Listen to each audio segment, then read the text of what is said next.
पत्रीपूल या ठिकाणी भर वस्तीत हा नशेचा व्यापार बिनघोट अद्याप सुरू आहे आणि मध्यरात्री ही घटना उघड झाली आहे।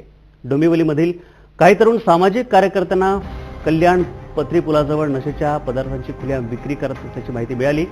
या तरुणांनी तात्काळ पत्रीपूल या ठिकाणी एका घराजवळ धाड टाकली। त्यानंतर नशेचे पदार्थ विकणाऱ्यानं इथून पळ काढला। मात्र नशा घेण्यासाठी आलेला एक महाविद्यालयीन विद्यार्थी या तरुणांच्या तावडीत सापडला। या तरुणांनी या विद्यार्थ्याला पकडून पोलिसांच्या ताब्यात दिलं आणि त्यानंतर टिळकनगर पोलिसांसह या परिसरात पुन्हा छापा टाकण्याचा प्रयत्न केला गेला।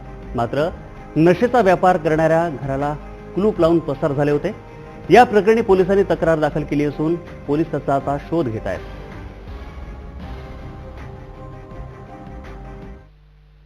पोलीस स्टेशन टिळकनगर पोलीस स्टेशनला सगळे सहकारी आले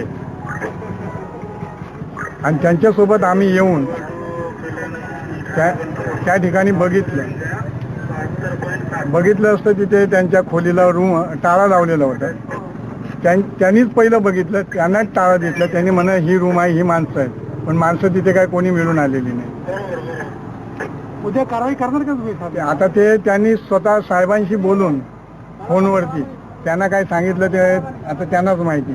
वैभव राणे त्यांना काय जे काय साहेबांनी सांगितलं त्याप्रमाणे त्यांच्यावर काय कारवाई। मला सकाळचं आश्वासन दिलेलं आहे की आम्ही सकाळपर्यंत या तरुणाला शिर्डीतील विमानतळ परिसरात शेतकऱ्यांनी तब्बल 70 लाख रुपयांचा गुटखा पकडून दिलेला